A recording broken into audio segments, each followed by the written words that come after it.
avec le premier Grand Prix international de danse. On a sur le plateau Ophélie Ghislain, vous êtes professeure de danse et directrice de l'école Odeia, une école de danse. À vos côtés, il y a François Dubrul, vous êtes le président de Danse la Vie et tous les deux, vous organisez ce premier Grand Prix international de danse de Lille.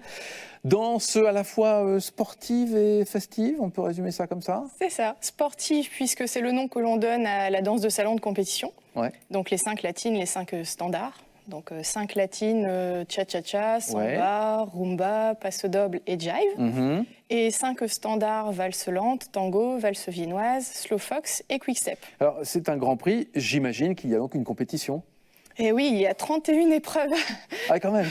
Ah, on va pas chômer. Non, on va pas chômer. 31 épreuves avec 12 épreuves internationales. Ouais. Donc là, on va retrouver des couples français, bien sûr, mais aussi des Belges, des Autrichiens, des Allemands, des Anglais, des Portugais et des Italiens. Alors regardez ces quelques images, c'est ce que vous allez voir samedi. Là, ce sont des images qui viennent de vos amis de Compiègne, parce qu'il y a aussi un Grand Prix à Compiègne. Voilà, ça c'est le Grand Prix international des Hauts-de-France qui a lieu à Compiègne chaque année en octobre. Donc il est organisé par l'école de danse Attica Bounou. Et donc l'équipe d'Attica nous a remis quelques images pour pouvoir illustrer, puisque nous, comme c'est la première édition, vous les verrez en vrai samedi. Bon, vous êtes un petit peu inspiré, vous êtes allé les voir, dire comment on fait et comment ça marche, l'organisation, c'est un peu ça aussi? Parce que eux, ils organisent ça. Oui, Attica organise, là ça va être le quatrième rendez-vous pour Compiègne, ouais, cette année, donc l'édition 2020. Et donc une première à Lille et pas mal d'inscrits, hein, d'après ce que vous me disiez. Eh oui, on a tout de même 150 danseurs qui se sont inscrits, alors qu'on espérait au départ peut-être une trentaine, et là on arrive déjà à 150 qui viennent de France bien évidemment, mais aussi des différents pays, donc l'Angleterre, le Portugal, l'Italie et bien sûr nos amis belges qui sont présents. Qu'est-ce ce succès?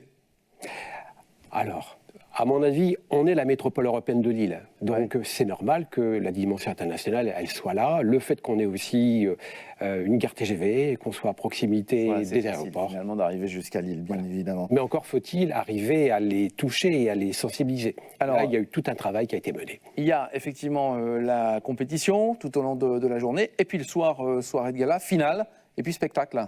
Oui. Nous avons des démonstrations avec Emma et Laurane Oyat, qui sont des acrobates professionnels. Donc, ils travaillent en cabaret, donc ça va être très, très poétique. Ouais. Et nous avons aussi un couple professionnel, Michael et Amandine, donc qui sont champions de danse latine, et donc qui représentent la France à l'étranger et qui vont nous faire de très belles démonstrations. Alors, vous êtes professeur de danse, ça tombe bien. J'ai une professionnelle sous la main, donc je vais lui poser la question. Quelles sont les difficultés, justement, de ce type de danse, la danse latine? On a l'impression que ça virevolte dans tous les sens, c'est facile. La danse latine, oui, c'est pas facile parce que c'est rapide, il faut être dans le sol, il faut avoir du dynamisme, et rester percutant sur les percussions, puisqu'on danse sur les percussions. Ouais. C'est pas toujours facile de mettre le bon enthousiasme sur la musique. Qu'est-ce que ça demande comme concentration ? Énorme, il faut vraiment être sur... C'est un sport, donc il faut que ce soit sportif et en même temps il faut que ce soit artistique. Donc il faut écouter la musique, il faut jouer aussi un rôle, il y a une histoire à raconter sur chaque danse et en même temps il faut pouvoir exécuter aussi les figures. Et pour les danses de salon? Essentiellement la connexion. La connexion. La connexion. Moi je danse. Eh bien, quels que soient les partenaires, il faut arriver à un moment donné à s'accorder et il faut à la fois guider et en même temps que la personne qui est avec vous vous suive.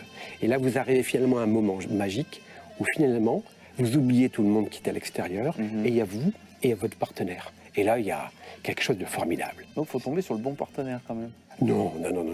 Ah si je vous déconne un petit peu quand même. Peut-être. Faut qu'il y ait une osmose quand même. Il se passe quelque chose. Mais elle se crée, l'osmose. Ouais.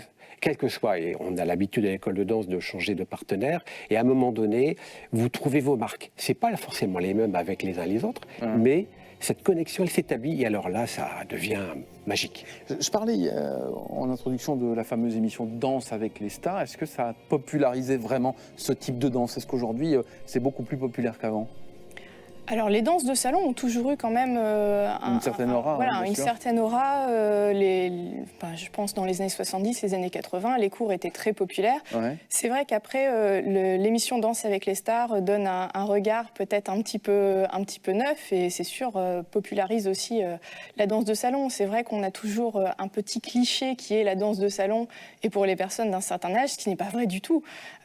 Moi, j'ai des élèves qui sont très jeunes. Ça commence à 9 ans, la plus jeune à l'école. Donc, ouais. On attend beaucoup de rigueur aussi, j'imagine, dans ce type de danse. Mais la danse, de toute façon, je pense c'est rigoureux. Bon, en tout cas, on viendra faire la fête avec vous, puisque c'est aussi une grande fête, même si c'est une compétition.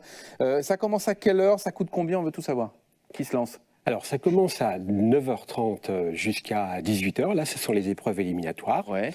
Et le soir, à partir de 19h, vous avez la grande finale avec les internationaux et puis le spectacle. Et ça se termine aux alentours de minuit. Et ce sera au Fort de Mons. C'est à Mons-en-Barœul, dans la métropole lilloise. Et vous l'avez voulu. Vous avez 20 secondes pour me dire que c'est un rendez-vous aussi éco-responsable. Hein. Tout à fait, voilà. Elle est très branchée zéro déchet. Je suis très branchée zéro déchet. Allez-y, pas de problème. Et donc, on a fait de notre mieux. On ne sera pas entièrement zéro déchet pour cette première édition.